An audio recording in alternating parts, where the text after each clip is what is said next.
sorry. But I don't want to be an emperor. That's not my business. I don't want to rule or conquer anyone. I should like to help everyone if possible. Jew, Gentile, black man, white. We all want to help one another. Human beings are like that. We want to live by each other's happiness, not by each other's misery. We don't want to hate and despise one another. In this world there's room for everyone. The good earth is rich and can provide for everyone. The way of life can be free and beautiful. But we have lost the way. Greed has poisoned men's souls. Has barricaded the world with hate. Has goose-stepped us into misery and bloodshed.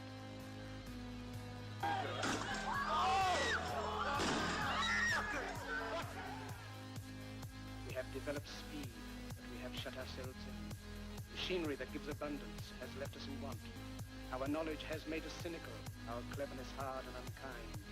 We think too much and feel too little. More than machinery, we need humanity. More than cleverness, we need kindness and gentleness. Without these qualities, life will be violent, and all will be lost. The aeroplane and the radio have brought us closer together. The very nature of these inventions cries out for the goodness in men, cries out for universal brotherhood, for the unity of us all.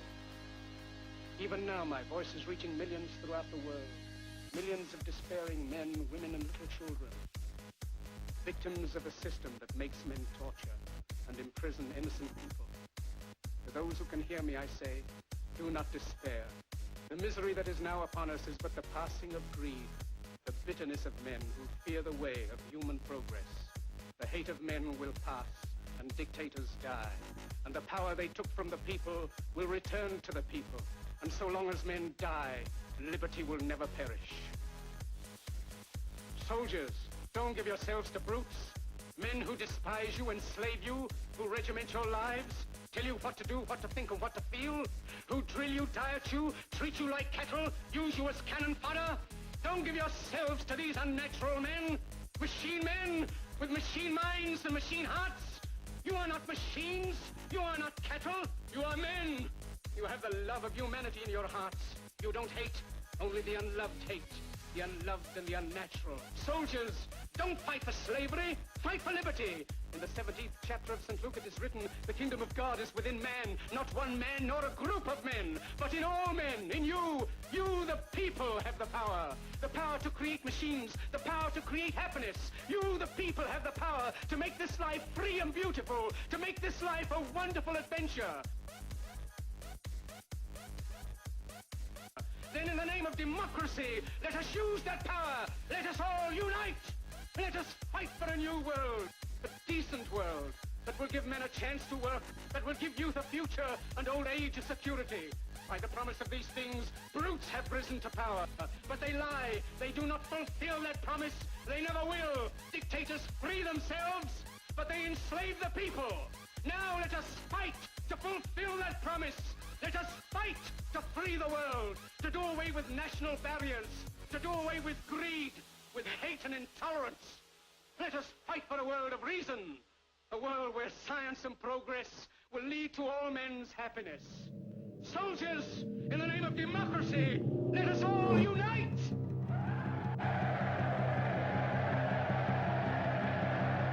What started as less than a dozen college students camping out in a park near the New York Stock Exchange is now hundreds of protesters, and it's spread to other cities. But what are they protesting? Nobody seems to know. We find that we can't get conversations on the Department of Justice's ongoing investigation of News Corporation, for which you are an employee, but we can certainly ask questions like, why are the poor engaging in class warfare? Now, after 30 years of having our living standards decrease while the wealthiest 1% have had it better than ever, I think it's time for maybe, some participation in our democracy. Occupation can be defined in a variety of ways. We tend to think of the word in terms of employment, but a more general definition could be that occupation is what a person does to sustain themselves. To be more specific requires just who or what a person is to be defined.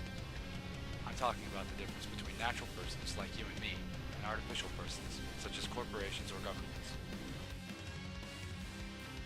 And a corporate person, an entity that is not born, does not die, is neither male nor female, doesn't need safe water or clean food, cannot be put in prison, yet enjoys many of the same constitutional rights that you and I do exists. They're now a super person. Because they possess none of the weaknesses of a natural person but enjoy all of the rights, corporate persons have been able to steadily increase their measure of relative power over natural persons. Our founders knew all too well the dangers of corporate power. In fact, the Boston Tea Party was a protest against the world's largest transnational corporation at the time, the British East India Company. And through the first century of our nation, presidents, legislators, and the courts held that a healthy mistrust of corporate power was a good thing.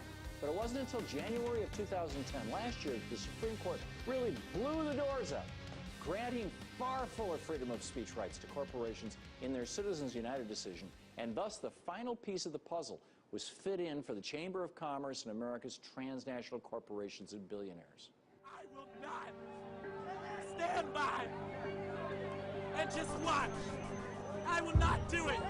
So take me to jail right now. I'm not moving. I'm not moving. And I'm not moving. I'm a law student at George Washington University, and I'm not moving. I will go to jail tonight because it's not right.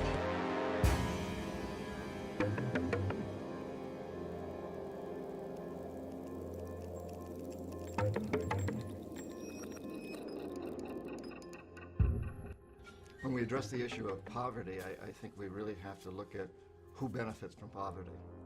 And the fact of the matter is the wealthy folks benefit from poverty. So in a way, you might say that the problem is not so much poverty as the problem is wealth. Although there are many problematic aspects of our economic system, it is most important that we re-examine the fundamental system by which we create money and barter with it, as core aspects of the fractional reserve banking system itself are what lead to the acceleration of inequality and with it, social strife. The primary dysfunctions of economic practices leading to inequality are the ramifications of debt. Many have come to the awareness that modern money exists as debt. In case you didn't know, every dollar in circulation was created as a debt from one person to another. Within a system of credit-based commerce, the concept of debt is not particularly alarming to most. Unfortunately, there is a glaring defect in our simultaneous processes of creating and loaning money, known as compounding interest. It is a simple enough concept to understand. Interest is applied to a debt at a given rate. The larger the debt, the larger the interest will end up being. Compound interest means that as the interest is applied over time and the total debt increases, the interest will grow at a geometric rate. This is simply because as the debt grows, the interest accumulates as well. The implications are that a very large debt eventually becomes nearly impossible to work off, particularly the gigantic debts that many nations owe the central banking institutions of the globe. In light of this, both national entities and individuals submit to further loans, increasing the money supply with each additional bestowment of credit. As our money is legal tender, its value can only be defined in terms of the overall supply of cash, and so every dollar created serves to reduce the overall value of each other buck. In contrast to the reality of loans, interest, and eternal debt that lower income classes are subjected to, those with economic enfranchisement tend to enjoy automatic profits through mechanics such as the other side of the compound interest funnel. The setup is pretty simple. Deposit $1 into a savings account with an interest rate of 6% and then check back in 50 years. If that rate remained unchanged, you should have $18.42. If the rate had been 10%, the account would hold $117.39. Within the span of a single human lifetime, money can grow a long way, and one support of this system is that compounding interest in existing accounts helps guard individuals against inflation. However, more than just people have bank accounts. Corporations do too. Not surprisingly, corporations can live much longer than you or I. If 200 years were to pass for an account of $1 at 6% yearly interest, it would grow to over $115,000. At 10%, it would reach $190 million.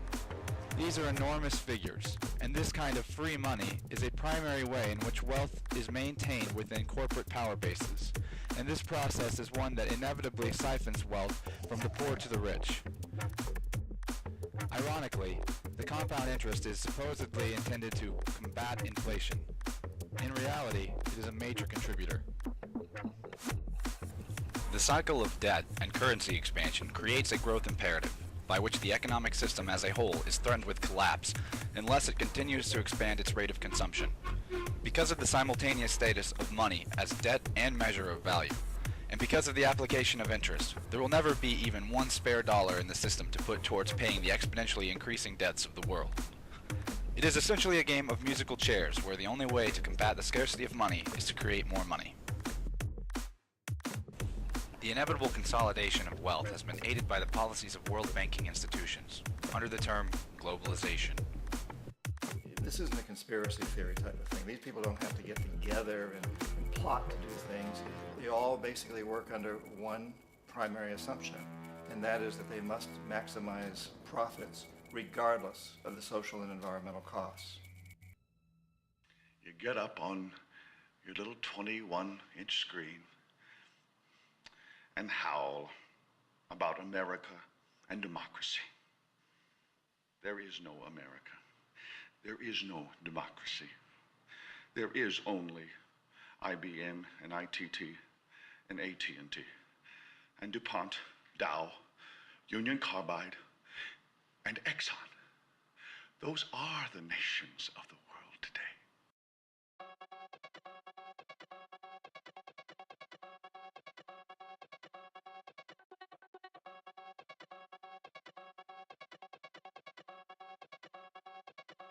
British CEOs pull in 69 times more than their workers. Well, over the years, the pay gulf between the top and the bottom salaries has been growing. In the US, where the pay gap is greatest, top US executives in the 1950s earned about 24 times the average worker's pay. Well, now, CEOs there get more than 140 times that of their employees.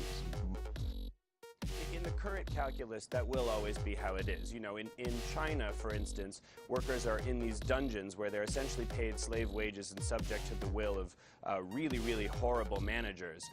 And that is where corporations will always go, because a corporation's sole job is to increase the revenue that they can furnish their shareholders with. And so when the drive is to accumulate wealth instead of to provide for a thriving economy and to provide a sort of humanistic commitment to the betterment of people and the sustenance of a sustainable world, the result will always be something like that. What we currently have is a system that incentivizes that incentivizes government officials to sell out to the big corporations, and that incentivizes the corporations to lead to the widespread immiseration of large sectors of the economy, because that is the way that they're able to maintain huge windfall profit.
It seems that CEOs all over the world pay themselves huge salaries and huge bonuses while they continue to squeeze the workers. Why is this disparity in pay getting bigger and bigger, do you think? Well, because the ownership class is consolidating its control over the democratic governments around the world. It's no coincidence that this is happening in Europe and in Australia and in the United States, in these ostensibly democratic countries, because that cover of democracy, of ostensible democracy, where there's reasonably well-respected basic rights and there are regular elections that are contested by candidates from multiple parties, that cover allows for an awful lot of mischief and greed to go on behind the scenes, because there can be a tyranny of corporate wealth that can still advertise itself as not participating in a tyrannical government. For their actions, you need to be. Do you remember me? Do you remember me? Do you remember my son, an all-star wrestler? He's good. He shot himself in the heart. You scumbag. A heartbroken, really an outraged mother lashing out at former Judge Mark Civarella. Now, her son, an all-star wrestler, killed himself after being sent to a juvenile detention facility for a minor drug offense. Now it turns out that Civarella was accepting money to do that, send kids away for cash. The former judge was convicted yesterday of 12 counts, including racketeering and money laundering. The judge remains free while he awaits sentencing.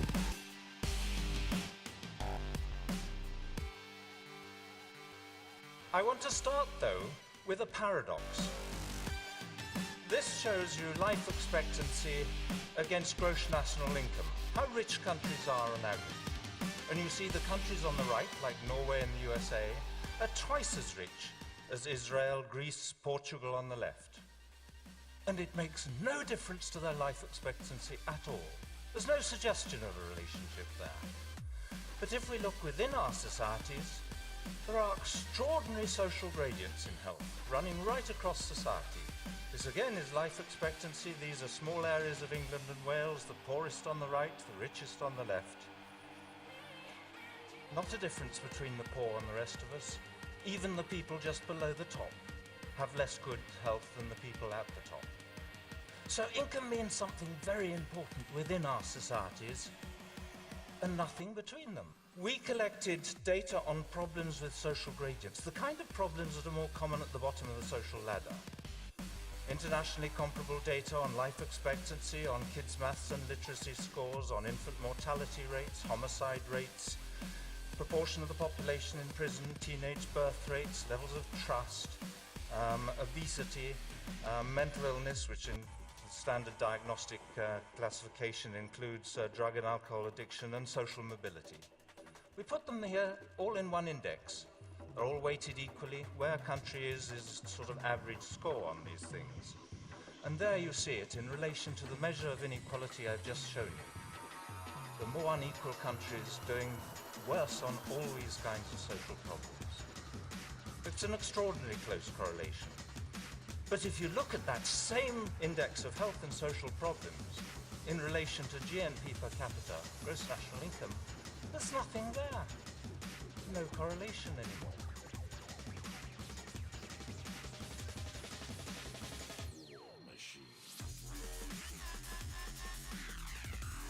The real crutch here is the structural flaws, the psychological flaws that this system creates. So the unemployment crisis, the debt crisis, the public health crisis, the poverty crisis, the energy crisis that's looming, and the immense social destabilization you're seeing are actually systemic causes of the fatal flaws of this system at the core logic. Now, I can expand on any one of those topics that you like.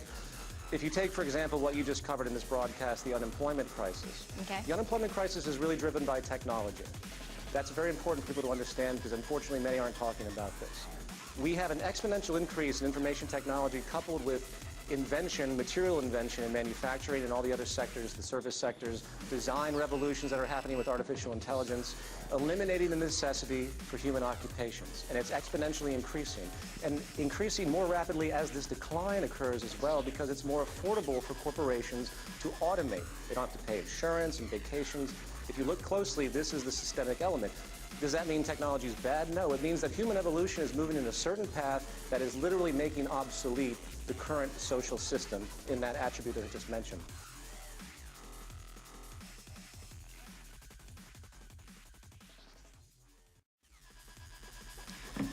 And I tried hard to be proud of my service, but all I could feel was shame.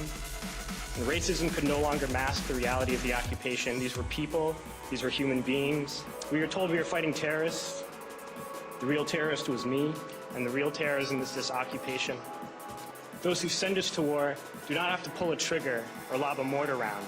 They do not have to fight the war, they merely have to sell the war. And the ruling class, the billionaires who profit from human suffering, care only about expanding their wealth, controlling the world economy. Understand that their power lies only in their ability to convince us that war, oppression, and exploitation is in our interest. The vast majority of people living in the U.S. have nothing to gain from this occupation.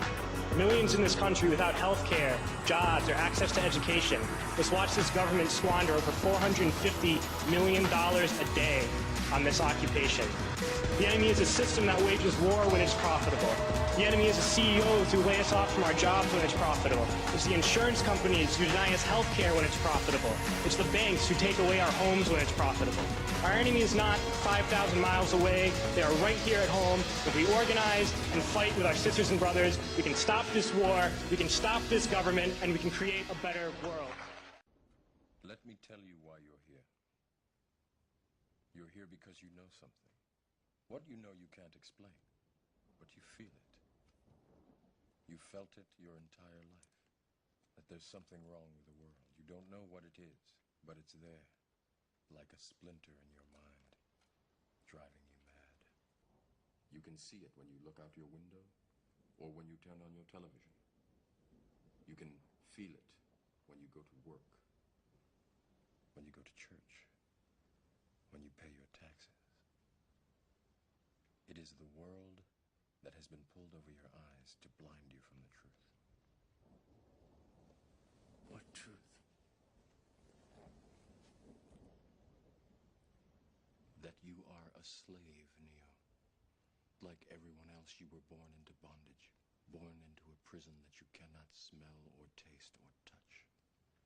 A prison for your mind. You have to see it for yourself.